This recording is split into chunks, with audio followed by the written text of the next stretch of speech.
Happy Wednesday, everybody, and welcome into the Gramlich and Mac Lane podcast presented by Ingles, the official supermarket of Gramlich and Mac Lane. It is just me for our intro and outro today, but Mac is with us, of course, for our interview. We're talking NC State Wolfpack. The Pack are under review, so very excited to get to that.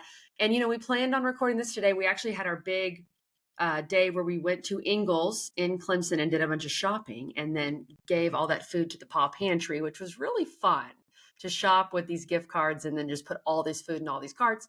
And so that was very busy this morning. Shout out Ingles. And then Mac was going to help record some of this, but you know what? He had a tea time. And sometimes tea times are just more important. And I completely understand, as I am married to someone who's addicted to golf. So I get it.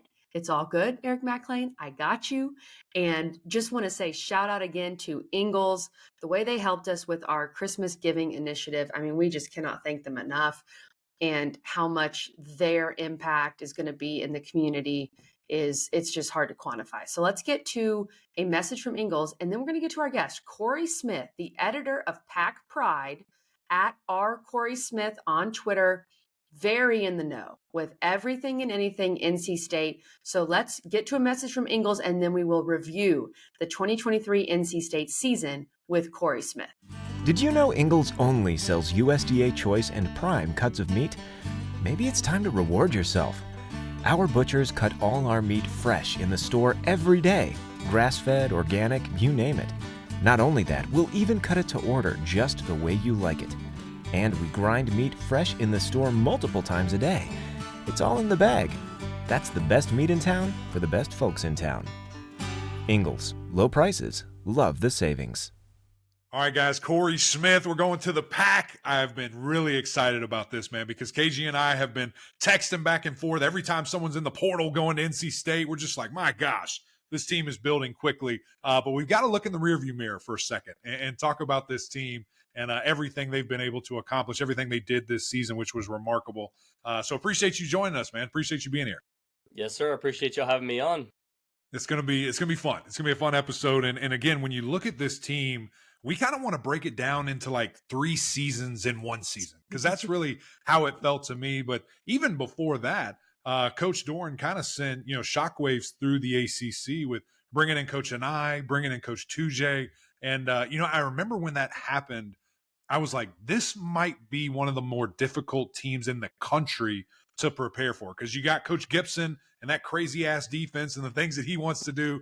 And now you have this guy and Coach and I coming in that we don't even know what to call it. The formations, the multiple looks, the motions, all these changes, alignment. I mean, at Virginia, they had 6 quarterbacks on the field at one time. And so now you add that to it, and we've had a full year. What did you think about that hire? What did you think about Coach Anai coming in and doing his thing this first year? Yeah, the biggest thing with Anai was the fact that you wanted to see more playmakers in the system. That was the biggest concern, was, who were going to be the guys that were going to step up. And, going into the season, it was kind of like, all right, well, Brennan Armstrong is the expected guy. You've got KC that we heard so much about. You didn't know exactly what he was going to look like out there in the field. And then, the expectations were guys like Trent Penix and obviously, at the beginning of the year, Jordan Houston. You were hoping to see him step up in a bigger role. He didn't really do that. Ended up entering the transfer portal early on in the season before I think he even got to 5 games. And then, there was hope that Michael Allen would step up in that role. He enters the transfer portal at the end of the season because he's not getting the role that he is expecting. So, it was kind of a mixed match all season long in terms of this offense. The hope was like, all right, there's going to be guys that are going to step up. Terrell Timmons didn't step up really this past season.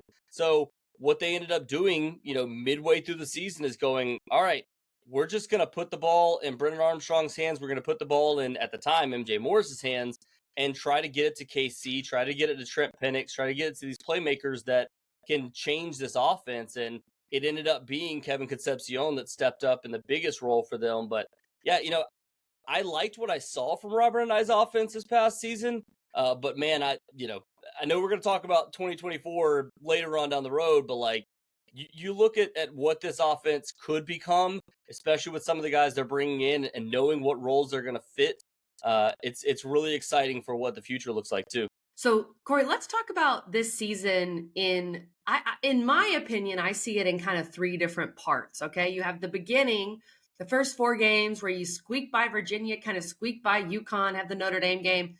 This offense figuring itself out a little bit, and then transition to MJ Morris after the NC State game. MJ Morris plays pretty well, lose to Duke, but beat Clemson. And then MJ Morris says, "Peace, I'm out, I'm done." Then you go back to Brennan Armstrong and win a bunch of games until the bowl game. Is that a fair way to break it up? And is this one of the weirdest NC State seasons that you've covered? Yes, and that includes the previous year in which NC State needed 4 quarterbacks to win 8 games. So yes, it's been all over the map the last 2 years, and you know, I don't know how exactly to sum it up because yes, you could break it up into 3 different seasons. You could also break it up into 2 half seasons. And despite the fact that you do have the saga with MJ Morris, everything that happened there, and Brendan Armstrong being sent to the bench and coming back and winning the last 3 games, like becoming kind of a folk hero for NC State at that point. But yeah, I mean, I guess that the 3 seasons would make the most sense because of the fact that they were able to find a way to win 3 games during MJ Morris's time at quarterback. He really never got going though. So it wasn't necessarily that, the offense just got exponentially better. It was more of like, all right, we know what we have in KC. Let's utilize the living hell out of him. And then the defense is going to have our backs and they're going to win games for us. And that's essentially what they did in the second half of the season. And especially those last 3 games, because when Brendan Armstrong came back over those last 3 games, and even the 4th game against Kansas State, despite the fact they lose that one, their whole plan was, all right, we're going to possess the football for 40 minutes. We're going to try to keep it in our guys' hands for, over 2/3 of the game. And they did that to perfection over the last 3 games. And that ended up leading to them being able to win 9 games. So yeah, it's, it can be broken up in a number of different ways. But this was just a chaotic season for NC State, and one that somehow or another ended up leading to another 9-win campaign. Yeah, it was very impressive, man. I think when you just look at the job that Coach Dorn was able to do, and really rally and find a way for these guys, and there was some adversity, some real adversity, and when you have guys leaving the team and all these different things, you've got a decision to make. What do we want to do? So really, I kind of want to dive into more with Brennan Armstrong because we had the privilege to talk to him before the game there against Kansas State, and kind of hear his mental side, and he was very upfront, was very raw about it, and maybe just more so that you guys saw from your position.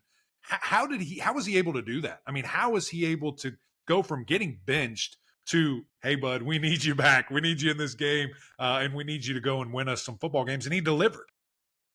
Yeah, I mean, the biggest thing with Brennan Armstrong and, Aiden White, that is now since entered the transfer portal, just a weird way of college football now at this point, but he was asked about it right before Brennan Armstrong took the field and became the starter again before those 3-game stretch, I think, against Wake Forest. He was asked about how, Brennan Armstrong dealt with the situation. It's become kind of a calling card that he called him a grown-ass man, and that was the way that he dealt with it. And that was exactly the way that he played over the last 3 games. The thing that he said after the Wake Forest game that I still take with me at this point was he was asked about, what did you do in terms of, your mental standpoint? How have things changed? And he said, he even admitted at that point after those first, I think it was 5 games, that he started the first 5 games. And he even said, like, admittedly, I needed to get my head straight. I needed to take a step back and get things in order for me to be able to have the success that they had against Wake Forest and then eventually had the next 2 games. And he credited, Dave Doran and Robert and I for taking him out and saying, I wasn't going to take my own feet out of the fire. Like, I wasn't going to take myself out. But them doing that to me and forcing me to take a step back and look at the situation, whether or not he returned to the field or not, helps him grow as a player. And that's what he was able to do those last 2 games before he took over. You look back to the Clemson and Miami games, the way that he was put out there to run the football, he was extremely productive there, even, asked to be basically a tailback at that point and run the Wildcat. And he did those things to perfection. So he did anything and everything he could to help the team win. And I think once he returned, it just became kind of a rallying cry for the rest of the team to want to back him up as well. Yeah, it did. And I felt like his fortitude and his attitude was reflected in the rest of the team. And of course, with Peyton Wilson, too. And we'll get to Peyton Wilson and his legacy. But sticking with the quarterbacks, Corey, you have been so ingrained in what's been going on with NC State. MJ Morris last year plays a good bit in the 4 quarterback carousel, has an injury, and then they bring in Brennan and he doesn't transfer, but maybe there was some talk, at least, maybe some people tweeting, whatever. And then he plays the 4 games and then he's like, I'm out, I'm redshirting. What went down there? Like, was MJ Morris unhappy ever since they brought Brennan in? Was there any signs that this could happen? I don't know that it was necessarily unhappiness that they brought him in. It was more so, teams from outside. Well, I say teams, but NIL collectives from outside of NC State saying, coming to him and saying, "Hey, we'd love for you to enter the transfer portal, come compete for the starting job. Something you're not getting the opportunity to do at NC State," and basically putting that in his mind that like you're not going to be able to compete for the starting job this year. You're not going to be the guy. Come be that guy for an SEC team. I'll just put that out there. Let's not say exactly who it was, but obviously, when it came down to making that decision, a big part of it when Dave Doran came to both MJ and his family was saying, if you're going to stick around, just know that you still have the redshirt option available. You didn't redshirt last year. You played in 5 games. Our expectation was for you to play the entire rest of the season, but he had an injury, and I think a lot of people kind of retroactively go, well, NC State forced him to play in 5 games last season. That burned his red shirt and that screwed everything up. Well, that was never the plan. When he took over, the hope was, hey, you're going to be our guy the rest of the season. We lost Devin Leary. You're our backup, essentially. And that was the plan moving forward. And then he got injured in the Boston College game, wasn't able to return the rest of the season. So it hurt a little bit there in terms of his eligibility. But the hope was always to have him be the guy moving forward after the season and taking over those reins and competing for the starting job this upcoming offseason with, some other younger guys. But now, the fact that he ends up stepping away from the team after those 4 games, made that decision, I'll just say this. I think his family and MJ both thought that there was a chance that if he did that the team would still be okay with it, that the coaching staff would still be okay with it. And, just the way that football and team sports work, like there was never a scenario where that was going to technically happen. You can't just step away from a team with 3 games left and a bowl game as well. And he could have technically played in the bowl game even because of the way that these rules work. And it's not going to work in your favor. So I think once that happened, NC State had to kind of start looking at, all right, what's the future look like for us? We need to look in the transfer portal for a quarterback for next year. They get that in Grayson McCall, and I think that helps them significantly too. No, I don't think there's any doubt about that. And, I think there's a couple of different ways to look at this situation and how it happened, what happened. And you got to go all the way back to bringing in Brennan Armstrong. And when everyone thought and everyone was excited about MJ Morris being the guy after what we saw in that kind of small sample size a year ago, they bring him in and I'm like, this is weird. Don't you have your guy? Don't you have the future? Okay, you're having him come in and he's going to help teach the offense. He's going to help learn and, the complexities of an eye. And then when you force him into action, because that experiment didn't work, you're kind of, I don't know, again, the situation or the timing of, hey, you're going to redshirt, or if he said, hey, I'm going to redshirt. I don't know, when that happened during the season, leading up to the season, excuse me. And when that doesn't work, and now you're telling him, hey, you got to play, you have to be our guy, because the team, it's so much different for these young men now because there's so much of no, I got to worry about me. I have to worry about my business, and especially at the quarterback situation, which, to be quite frank, I had no problem with, because, hey, you brought in your guy, it didn't work, now you need me, and I'm going to take care of myself. But what I had an issue with was when, whoever went on TV or radio, whatever it was, and said, oh, this doesn't necessarily mean we're leaving. No, man, it's over with. It's done. Like, you are leaving. There's no point to, muddy the water or be strange about it. It's a business decision. Go handle business, is what it is. That was the only issue that I had a problem with. At the end of the day, it is what it is. And you have to take care of yourself. And both parties did that at a time. So, I don't have any quarrel there with it. You just wish it would have worked out maybe a little bit differently, because I do think MJ's a fantastic player. Looking at One a thing guy who I'll I add know. to, Yeah, go ahead, Corey. I was gonna say one thing I'll add to that too is the fact that you mentioned the fact that when they brought in Brennan Armstrong, yes, that was the plan. The plan all Yeah. along was, hey, we're bringing in a new offensive coordinator. There's nobody that knows this system better than Brennan Armstrong. Right. He worked with Robert and Exactly. I for several years. Obviously, worked with Jason Beck prior to that, so he knows the way that they're running the system. But the hope was always for a guy like MJ Morris to sit behind him, learn, and everything that we heard Hmm. out of spring camp was, initially he was struggling with the offense. So it looked like a Sure. great move at the time.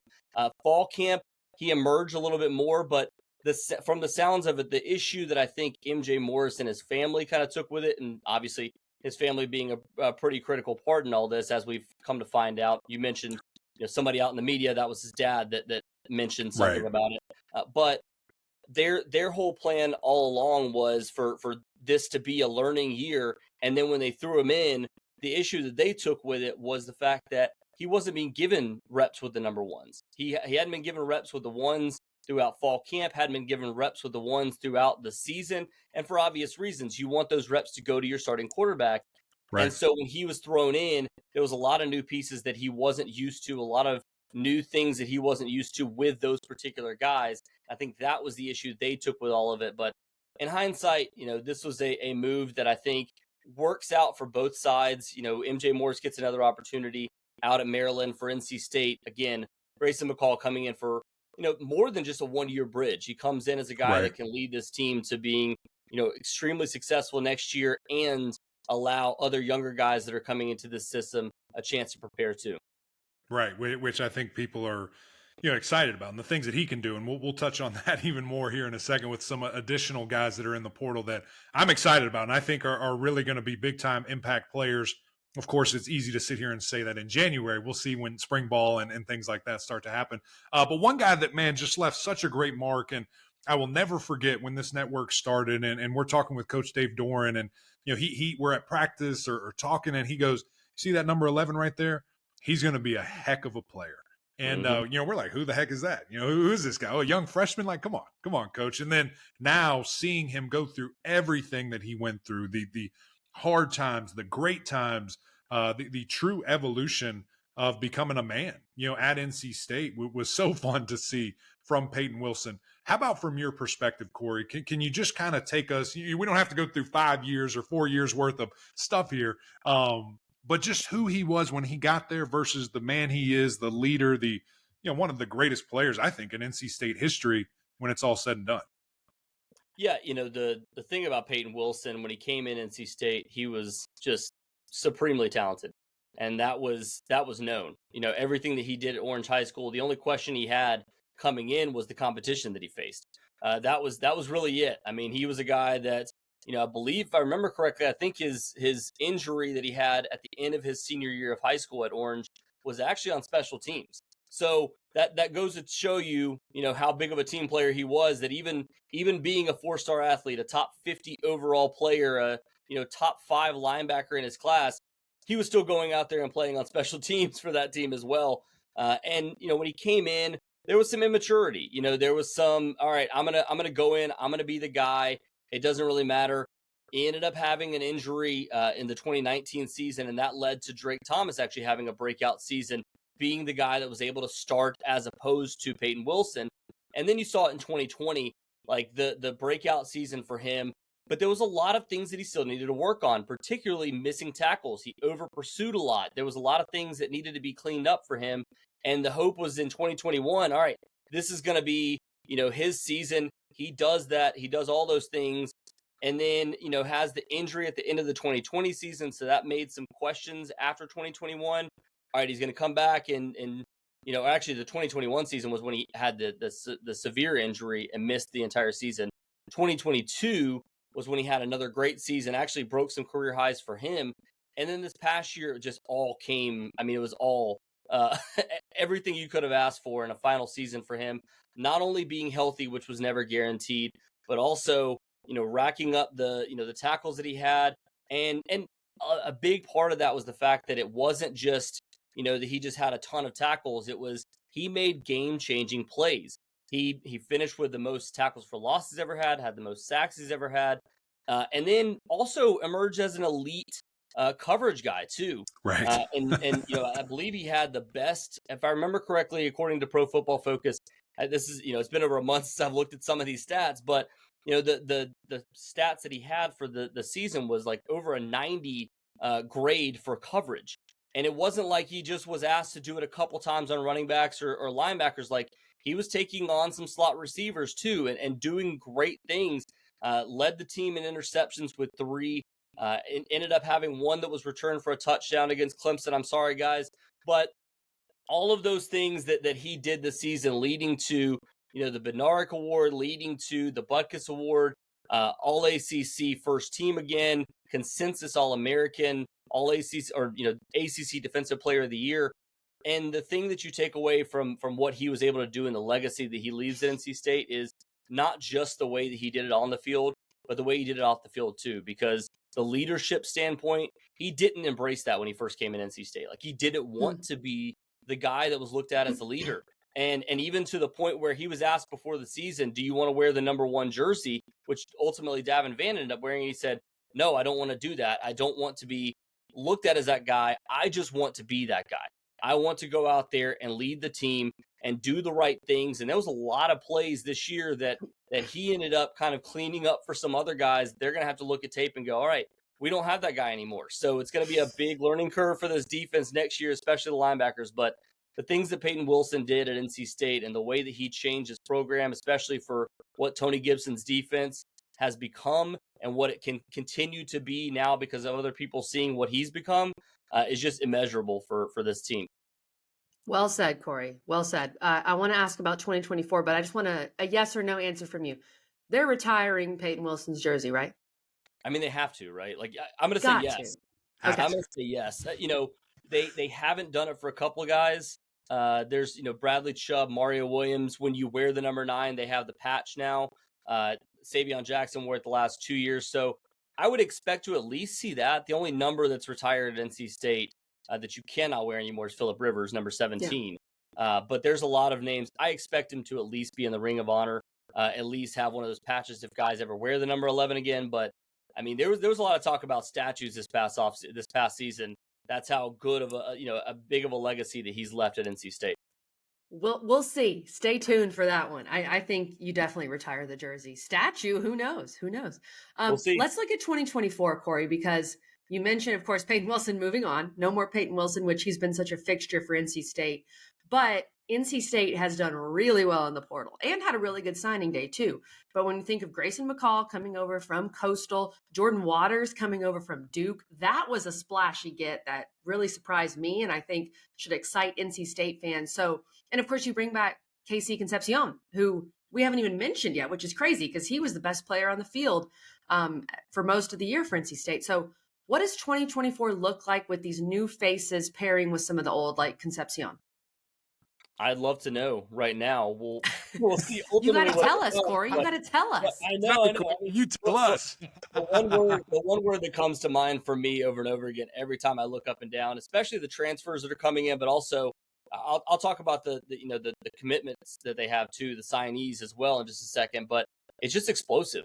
I mean, there's no way it can't be, because the biggest issue that they had this past season was having guys that were reliable. And, it led to KC having to be the guy getting double teamed and finding ways to still be able to beat defenses. But I mean, the big one, obviously this past week, Noah Rogers for NC State, a kid from the Rollsville area. They were this close to getting him in the initial cycle. It probably doesn't sound like that big of a deal from the outside, a guy that didn't play at Ohio State, but like, he entered the transfer portal without playing a single, or making a single catch for Ohio State this past season, and still was the number 8 receiver in the portal, according to 24/7 Sports. Like, that's how big of an impact he can have. Jordan Waters, as you mentioned, just a hard-nosed running back, a guy that I think can come in and lead the way for some of these other younger guys. With multiple guys entering the transfer portal this past season, it's led to some really young backs, some good running backs for NC State. Kendrick Raphael, they have a guy in Jaden Scott coming in this upcoming season that they feel really good about. But you bring in a guy like Jordan Waters, and he just becomes that leader. He also becomes that guy that can be an every down back, and that's something that NC State really hasn't had. So I'll be interested to see how they utilize him, because they have kind of used a platoon over the years for Doran. So I think he becomes a little bit more of a bell cow guy for them that they haven't had. But, some of the other guys too that everybody keeps looking at, Grayson McCall, I think he has a chance to be extremely, extremely good for NC State this upcoming season. But a major reason for that, Justin Jolie, that's coming into NC State too. Not many people are talking about him because of the other splashy names, Grayson McCall, Noah Rogers, Jordan Waters, but Justin Jolie was the number 2 tight end in the transfer portal, according to 24/7 Sports, coming out of UConn, a guy that made over 50 catches this past season. I believe, maybe 2 or 3 touchdowns, like not a ton of touchdowns, but a guy that comes in 6'3", 232 pounds, can be a good blocking tight end, but also is expected to play that. I believe Robert and I calls it the flexi position, flex Y. He can move all around the field. He's expected to line up at outside receiver, inside at tight end, and also be a blocker they can put in the backfield even at times.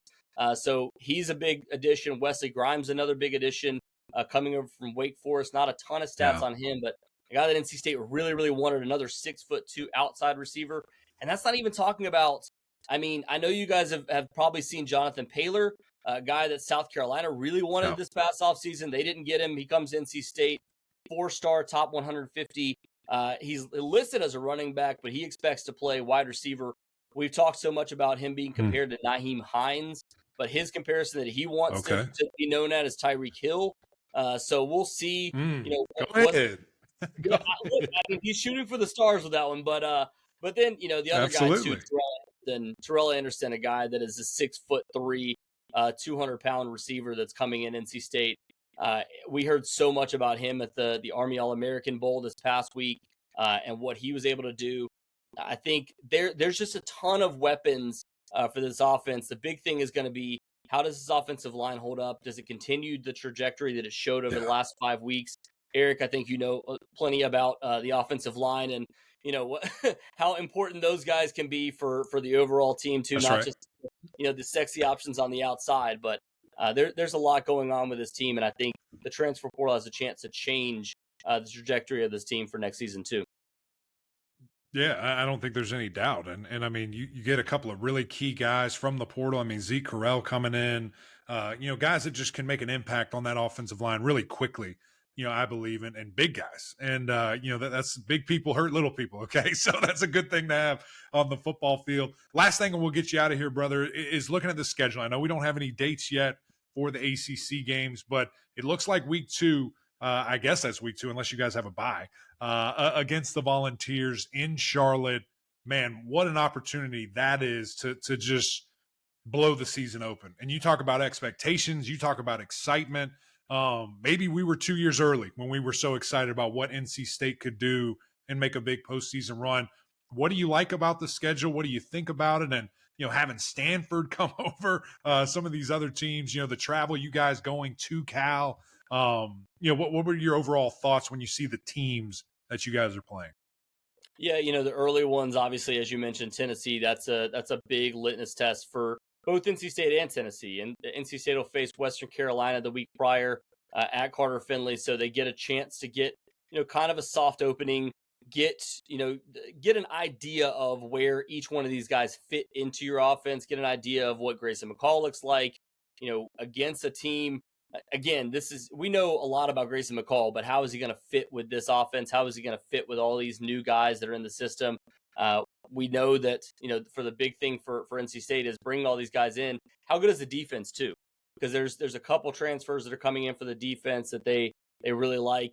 So that Tennessee game will be a great litmus test for this team as well. Again, Louisiana Tech, NIU, those will be tests, but obviously not, big ones like the Tennessee game.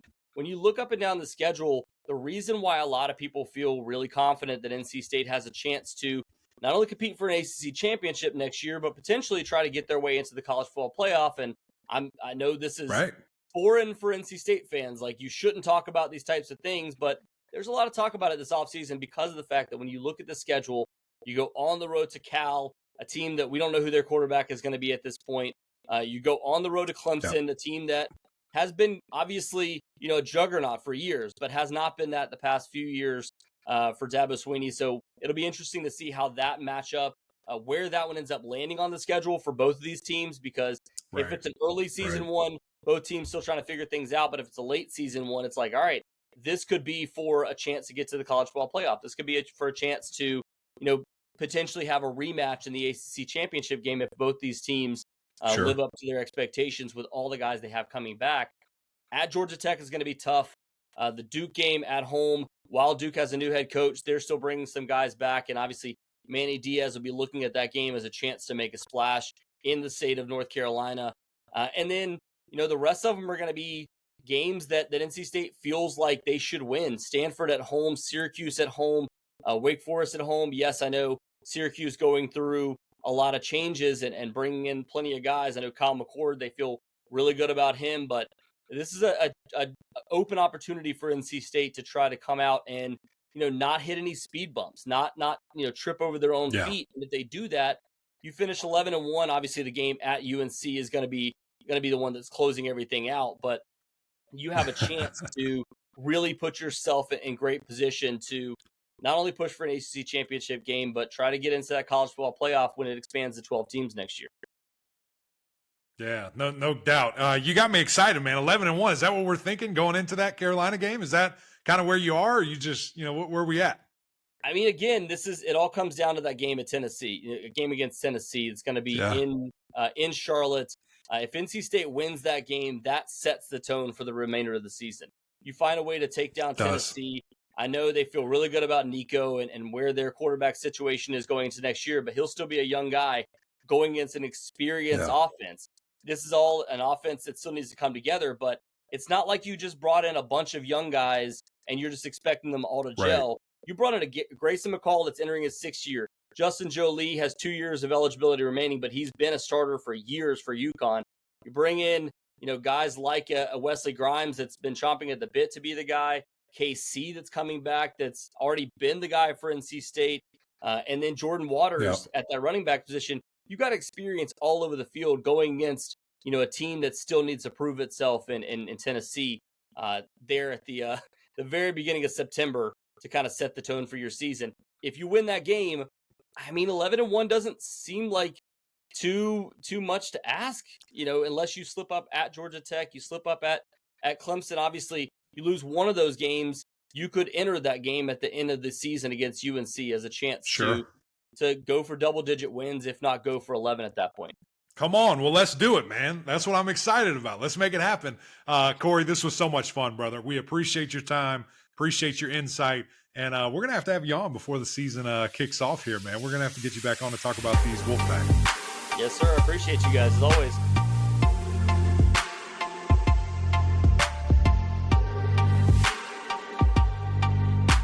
Thanks again to Corey for joining us. Even on a day where he had a bunch of stuff going on, he was able to give us some time, and we are always so appreciative of these writers and all these different people that we have on and of their time. Very interesting stuff looking ahead for NC State, bringing in Grayson McCall, bringing in some really big names in the portal, maybe having one of the best off seasons if you combine signing day and the portal of any ACC team so far, at least from what we've seen here on January 16th. So big things coming for NC State. Thanks again to Corey Smith for joining us.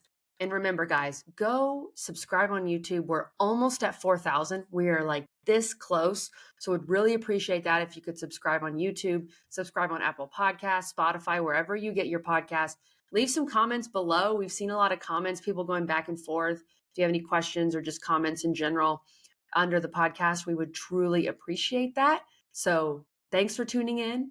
And next week, we're coming at you with 2 more ACC Under Review episodes. If you miss Louisville, if you miss Florida State, check them out. And as Max says, until next time, we'll see y'all.